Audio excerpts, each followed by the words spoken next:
Yeah, just first of all, thank you guys for coming out. Always fun to talk about our program and our team.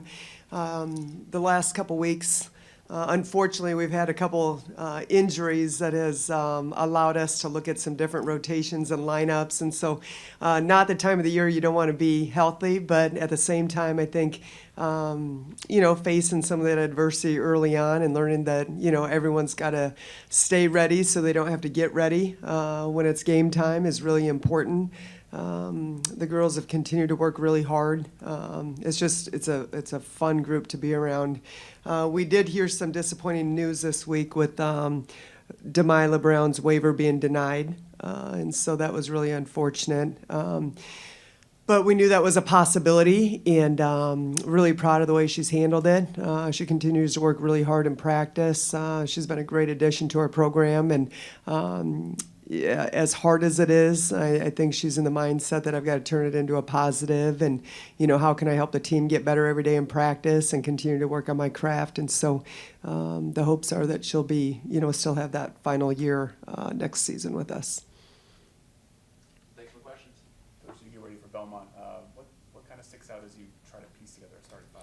Yeah, for us, selecting the starting five, that's a great question. So I really anticipate it's going to be a little bit different than it has in years past. First of all, again, depending upon kind of where we're at from an injury standpoint, a couple of the players that have been out with some just different little things that has popped up, hoping to get them back. And Thursday's a day off, Friday we're back, and so hopefully having those players back by Friday would be huge for us. But I do think early in the non-con, I anticipate us looking at a lot of different starting lineups. I don't think you're going to see traditionally. I think we've been pretty set on our starting five and really have stayed pretty consistent with that throughout the course of the season. I think this is a year that you'll see a lot of different lineup looks early in the non-con, and certainly by the time we get to SEC, we'll get a little bit more consistent with that. When you look at the offseason and everything, what is like the number one thing that sticks out to you about this year's group? The number one thing that sticks out to me is just how invested they are. The amount of work that they've put in outside of what's been required has been really, I think, special. They love the game. They love coming to practice. They love working on their craft. And I think that's huge, and that's a huge part of being successful at this level.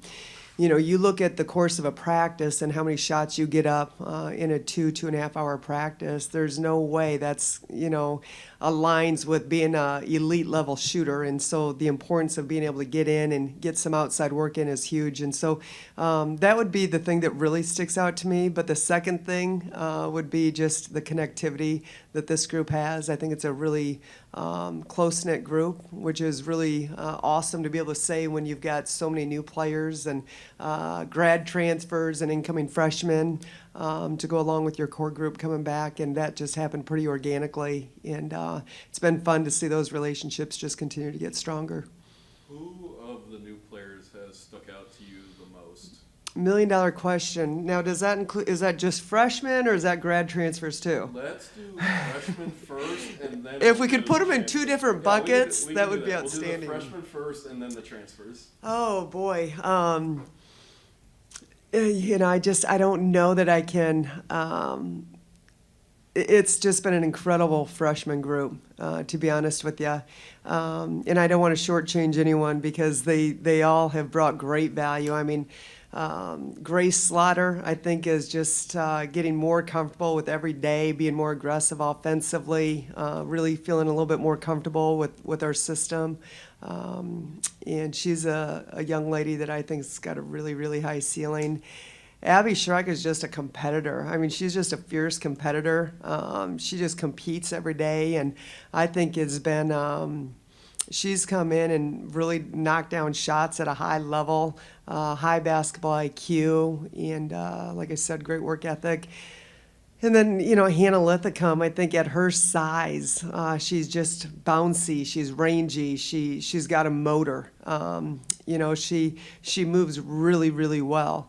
And I just think that energy that she brings every day, It might not always show up in a box score, but I can assure you, you come and watch one of our practices or just watch her when she's not out in that rotation. We put a huge premium on that, and she's just been great. I think she's a phenomenal teammate for all of our players to have, and I think Hilke and Lucy are getting acclimated. They weren't here for June and July, so that made it a little bit tougher, but both of them, it's slow and steady, but I think both of them have a really high ceiling. So we'll move on to the grad transfers. Yeah, so, we're Abby Fight has shot the ball at a really high rate. She's a lefty that can stretch the court, high basketball IQ, rebounds really well for her size, but has the ability to really knock down, I think, tough shots from long range. But I also got to talk about Angie because that's that presence that I don't think we've had the consistency in that spot. And again, getting acclimated to our system, but she's so good in those pick and roll situations and her ability to finish around the rim and rebound out of area. She's going to be a huge addition for us too. So I think I could put everyone out there. I can't help it. I'm fired up about all of them. I'll see him on Monday for a shoot around, so. Good. I'm excited for that. Good. You talk about Abby specifically. When I chatted with her last week, she talked about the chance that she can play some small ball. She can pair with Haley a little bit. I mean, what kind of versatility does she bring, especially with the different lineups you can play with her? Yeah, you're talking about Abby Fight? Yeah. We had a lot of Haley's, and now we've got a lot of Abby's. So Abby is really high IQ, and it's so cool just to see her as a grad transfer, kind of directing traffic, even from her position and other positions, and being able to help her teammates out. So really, really high basketball IQ. She's got a good physical build that, she's not afraid to bang. She's got the ability to create off the bounce, but she can stretch the court too. So we haven't dabbled a lot with our 5-out offense. It's definitely something that we'll want to have in our back pocket because I think it's a completely different look. But being able to really stretch the court with that lineup, I think could be pretty fun for us too. She talked about the ability to play small ball a little bit. What does that mean to you specifically? Yeah, small ball to me is more of a 5-out motion offense, transition, and you got players that can really stretch the court versus that inside presence back to the basket. And so I think when she's thinking small ball, she's thinking not your traditional back to the basket 5. And Angie's more of a traditional 5-man. Micah can stretch the court a little bit. Hannah, she's going to get there. Sarah Lithcom, is more around the basket. So I think when she's talking about small ball, it's more of a face-up lineup that can really stretch the court and also create off the bounce. Yeah. And we've seen Haley kind of play that too at the 5 a little bit, take a lot of charges last year. To pair those two, Haley and Abby, at small ball, what is that going to look like? What do you think that might look like? Yeah, I mean, I think it's hard to guard. I think that it really brings the bigs out from the basket. You're giving up some rebounding and just that ability to alter shots around the basket. But you're also making it really tough to defend. And those are two really high basketball IQ players. And I think, again, just the ability to stretch the court, really play with really good pace coming off our screening action, good reads. I think in that situation, the defense is always wrong. There's opportunities to have some big guard post-ups on our dives to the basket. And, it's a fun style, but I also know the importance of having that post presence. And, that's what we felt was so important that we added, one of the pieces that we added to the mix. And I think Angie's come in and done a really nice job for us. Like I said before, it's great that Mike has been healthy for a preseason. We haven't had that in the last couple years that she's been with us, so that's kind of put her behind a little bit. Even though Hannah maybe doesn't have the girth that some of the other players does, she's got a motor that's just nonstop and really has the ability to get out and run the floor. And, that puts defenses in a bind too. Are they going to cover the basket, or are you going to get out to the shooters in transition? And so just having that motor and that rim runner, I think has been huge for us in transition and what I've seen over the last month.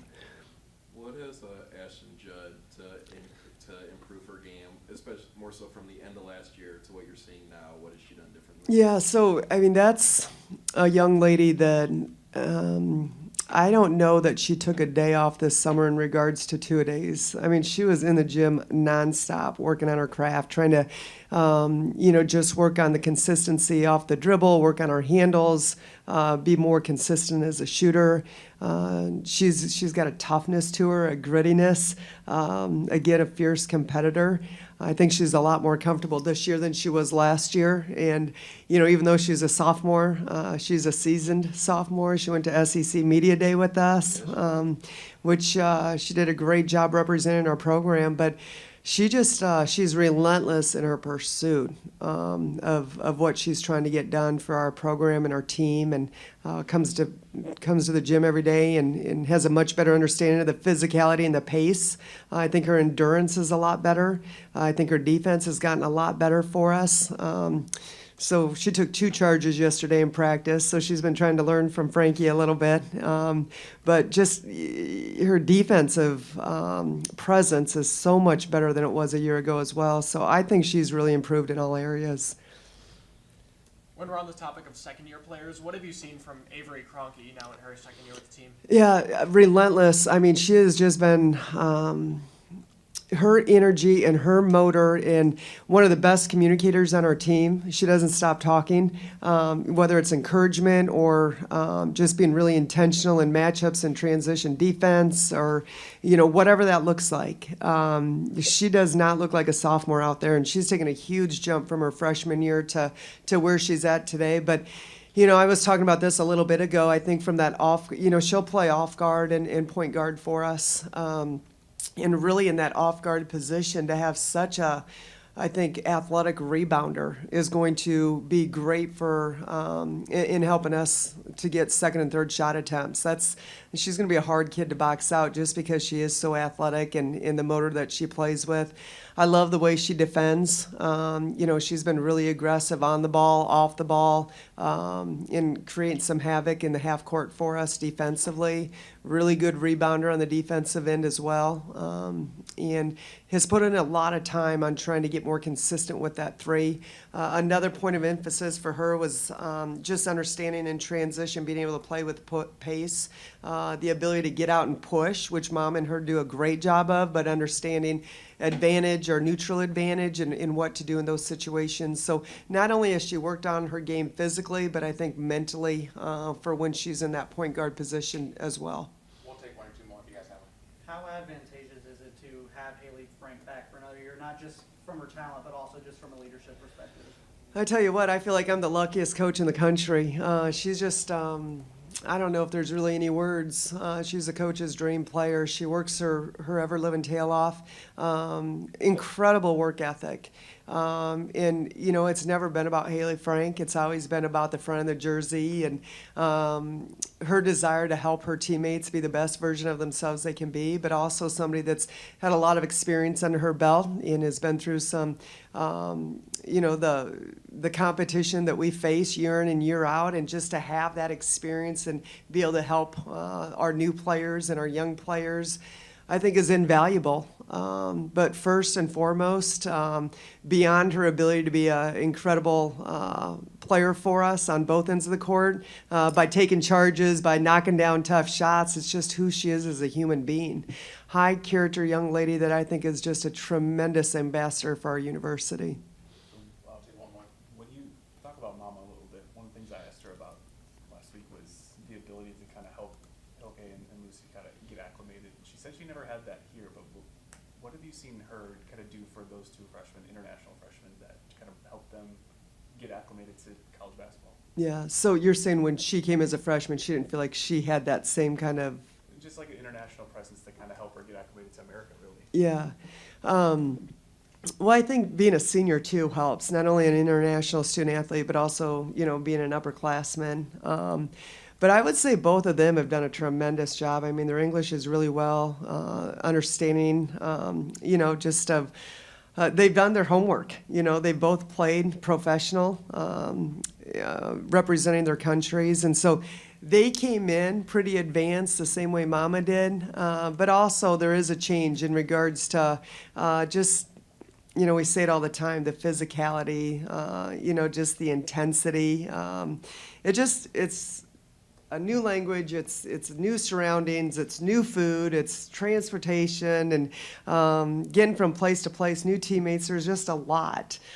Thankfully, those two have really embraced it, but I think Mama, somebody that has been through it before, has done a tremendous job, and I've really seen Mama take giant steps from a vocal leader standpoint for us. You know, I think she's always been a really hard worker, but to be able to, you know, bring people together in those huddles, that point guard, that quarterback is critical. And I think she's really tried to embrace that this offseason, has done a tremendous job with it. All right, thanks, guys. We'll see you Monday. All right, appreciate you.